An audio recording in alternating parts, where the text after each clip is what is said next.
Todos sabem que os SEDOCs das emissoras são de absurda importância para se manter viva a história não só de um canal, mas sim do país.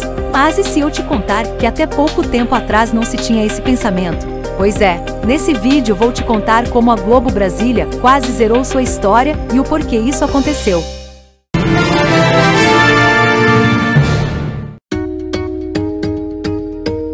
Um SEDOC, basicamente, é onde se guarda todo o material histórico produzido pela emissora. O trabalho dos bibliotecários em um centro de documentação de uma TV ainda é pouco conhecido e valorizado pelo brasileiro. Muitos não sabem o que fazem, como lidam com as fitas, como buscam a matéria certa, as técnicas utilizadas, as dificuldades encontradas, etc.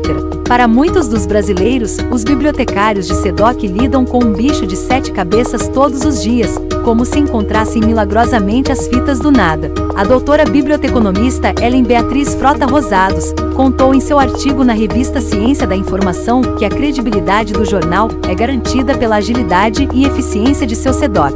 E a história do SEDOC da Globo Brasília inicia com a própria história da Globo de Brasília. Quando fundada, lá em 71, o material da emissora era produzido em filme, guardado em caixas, e o assunto de cada filme era datilografado em fichas, que eram guardadas pelo tema em ordem alfabética. Mas no ano de 1979 tudo mudou. A Globo foi a primeira emissora a trazer para Brasília as fitas Umati, mas o que foi feito nessa época foi um grande desastre em termos de organização, pois iriam passar a descrever desde então nas fichas apenas a data do arquivo e uma descrição mínima, muitas das vezes escritas à mão, a respeito do que estava guardado nela.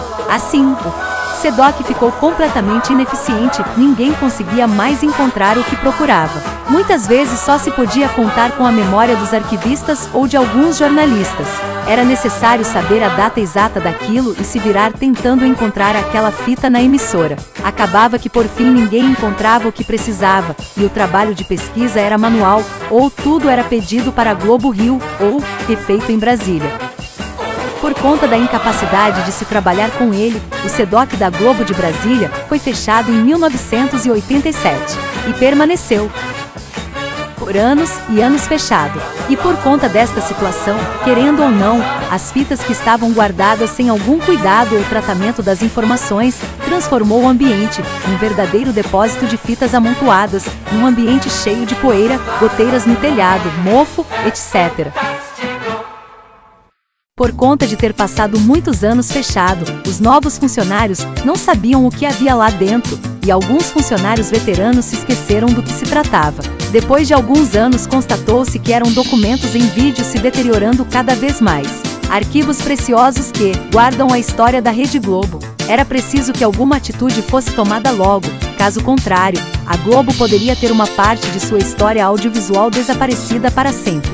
O fato foi relatado aos chefes da época, no Rio de Janeiro, que ordenaram recuperar o telhado da emissora. Depois disso, uma equipe do SEDOC Rio veio a Brasília para fazer um levantamento das necessidades e um orçamento para montar um novo SEDOC na capital. Após 2 anos de muita negociação e correria, foi construído um novo prédio, de estrutura mais moderna e decente, que acomodaria o novo SEDOC da emissora e também novos departamentos da emissora, que estavam sem espaço na sede. 1 ano depois, o prédio estava pronto. Depois de muitas negociações envolvendo até o próprio Roberto Marinho, finalmente, foi inaugurado um novo SEDOC, aos mesmos moldes do Rio de Janeiro, no dia 3 de maio de 1996, tendo a Denise Alves de Castro como supervisora e idealizadora. O novo SEDOC se mostrou eficiente e atendeu praticamente todas as demandas. Anos depois, foi construída uma estrutura definitiva, de volta na sede da emissora, ocupando agora uma área de 81 metros quadrados, e dentro dele, haveria agora 3 ilhas de edição. A ilha conta com recursos de gravação da programação, cópia e edição de VTs, pesquisa, cópia de imagem e conversão entre os diversos formatos do SEDOC. A ilha 2 conta com recursos de edição e montagem de VTs, suporte para DVD, PD e pendrive, e a ilha 3 possui suporte para a decupagem dos materiais. A decupagem é nada mais que o registro no banco de dados da Rede Globo as características do documento audiovisual arquivado, sinopse e dados adicionais para facilitar sua recuperação. Há também um projetor de filme adaptado no SEDOC, que simplifica o processo de ripping dos filmes antigos, e atualmente há cópias de quase todos os materiais produzidos durante os anos 70 em mídia digital de alta qualidade. Estima-se que o acervo já tenha alcançado hoje aproximadamente 10.000 horas de material gravado. Mas o SEDOC da Globo Brasília não guarda só o que foi feito em Brasília, há também matérias que são muito importantes no quesito jornalístico feito por outras afiliadas, mas que por conta de sua grande quantidade de solicitações de cópias, acabam por ficar guardadas em Brasília mesmo.